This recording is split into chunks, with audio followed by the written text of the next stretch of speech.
ഇങ്ങനെ ഇഴഞ്ഞുകൊണ്ടിരിക്കുന്നു. എങ്കിലും എനിക്ക് തോന്നുന്നത് ഇന്നിപ്പോൾ ഈ 1st of January 2015 നമ്മളിത് ഔപചാരികമായിട്ട് അങ്ങ് തുറക്കുകയാണ്. ഇവിടുത്തെ ഫർണിച്ചർ മിക്കവാറും നമ്മൾ വിതിൻ എ ഫ്യൂ ഡേയ്സ് വരും. പിന്നെ എല്ലാ മീറ്റിങ്ങുകളും നമുക്കിവിടെ നടത്താം. ചെറിയ ചെറിയ CME വരെ നമുക്ക് നടത്താമെന്നാണ് പ്രതീക്ഷിക്കുന്നത്. It is going to be a wonderful air condition hall, നല്ല സീറ്റിംഗ് എല്ലാം ഉണ്ടാവും. അപ്പോൾ അതും പിന്നെ ഞാൻ തിരിച്ച് പ്രിൻസിപ്പൽ ഓഫീസിലോട്ട് കയറുകയും ചെയ്യും. അപ്പോൾ ഇത് പണി തീരാനായിട്ട് കാത്തിരിക്കുകയും കോൺട്രാക്ടർ ഹാസ് ഗിവൺ അസ് 5-ാം തീയതിയാണ് ചന്ദ്രാസൻ പറഞ്ഞു 5-ാം തീയതി തീർത്ത് തരുന്നുണ്ട്. അപ്പോൾ എല്ലാവർക്കും ഒന്നുകൂടെ പുതുവത്സരാശ ആശംസകൾ നേർന്നുകൊണ്ട്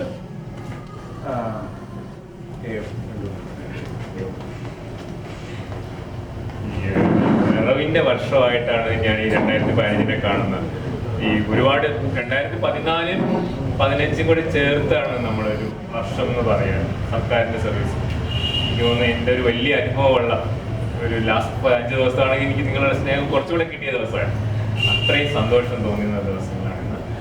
നിങ്ങളുടെ ഒപ്പം ജോലി ചെയ്യുന്നതിനുള്ള താല്പര്യം കുറച്ചുകൂടെ കൂടുതലായിട്ട് വന്നുകൊണ്ടിരിക്കുന്നു. ഒന്നിൽ നിന്ന് ഒരു അടുത്ത ദിവസത്തിലേക്ക് വരുമ്പോൾ കുറച്ചുകൂടെ ഇൻട്രസ്റ്റഡ് ആയിട്ട് ഈ ഓഫീസിലേക്ക് വരാനുള്ള ഒരു താല്പര്യം മനസ്സിലുണ്ടാകുന്നു എന്നുള്ളതാണ് കഴിഞ്ഞ ഒരു വർഷത്തെ എൻ്റെ അനുഭവം.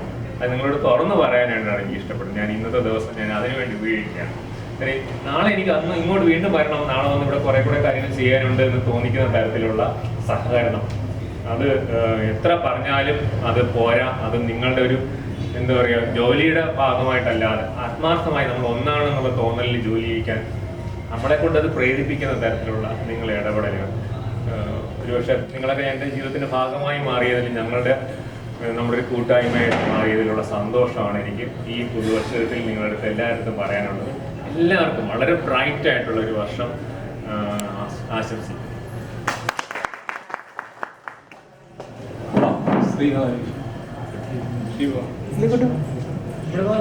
ഞാൻ ഒരിക്കൽ ചെറിയ വർഷം പറ്റിയാണ്.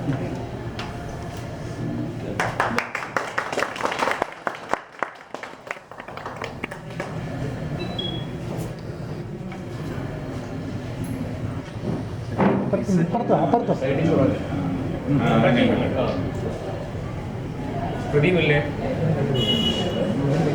പ്രദീപ്